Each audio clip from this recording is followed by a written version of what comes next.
trying to prevent people from becoming sick. When you look at chronic disease risk, all the things that we walk around worrying about, actually dietary choices trump smoking when it comes to those risks. If I could deliver one message to the researchers who are looking for the cause of diabetes and the cause of clogged arteries and the cause of high blood pressure and the cause of obesity, I would tell them the answer's in 3 words.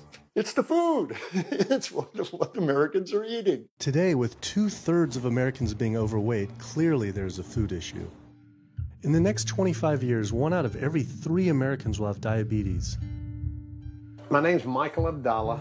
I'm from Atlanta, Georgia, and unfortunately I was diagnosed about 10 years ago with diabetes, and 8 years ago I had 2 stents put in. I don't know where to go, I don't know what to do, you're just like out of options and you don't know what to do. You're taking medicine, you listen to this doctor, and the cardiologist says take this, and the endocrinologist says take that, then your general practitioner doctor says you don't know what's going on here. And it's a real challenging thing, and it's something that you don't want to get. You just don't want to get it. Government and media almost exclusively blame lack of exercise and sugary foods as a cause of diabetes. But I wanted to talk with an actual expert on the role of diet and diabetes. I went to speak with premier physician, diabetes expert, and researcher, Dr. Neal Barnard. What role does sugar play in causing diabetes? It drives me crazy.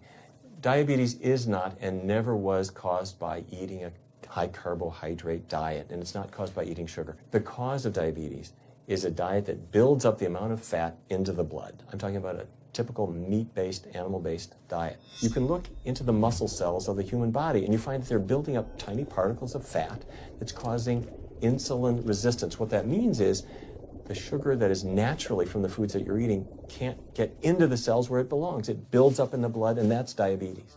I had never heard that meat was associated with causing diabetes. We had always been told that sugar or obesity caused it. Renowned weight loss bariatric surgeon Dr. Garth Davis, though, agreed. Everyone thinks that you get diabetic because of carbs. They did a huge study in that EPIC study, 500,000 people.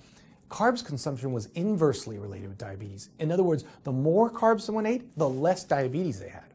But meat was strongly correlated. Get that aha moment. The starches, the carbs are good for you.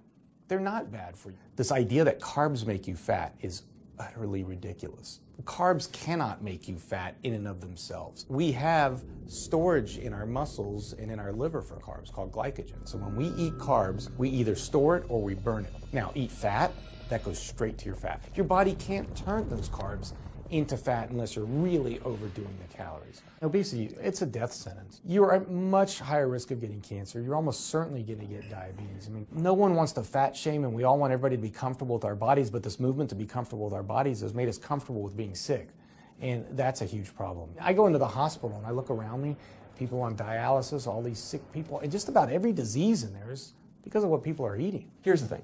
If I eat a sugary cookie, the sugar lures you in like the Trojan horse, but waiting inside that cookie is a huge load of butter or shortening, and that's what fattens you up, and that's the part that leads to the diabetes. It's the fatty foods, not really so much the sugar. It's not that sugar is good for you. There's no nutrients in it. It's excess calories. But when you eat sugar, you don't get inflammation right away. When you eat sugar, you're not getting plaques forming in your vessels. When you're eating sugar, your body's going to store most of it as glycogen or burn it as calories.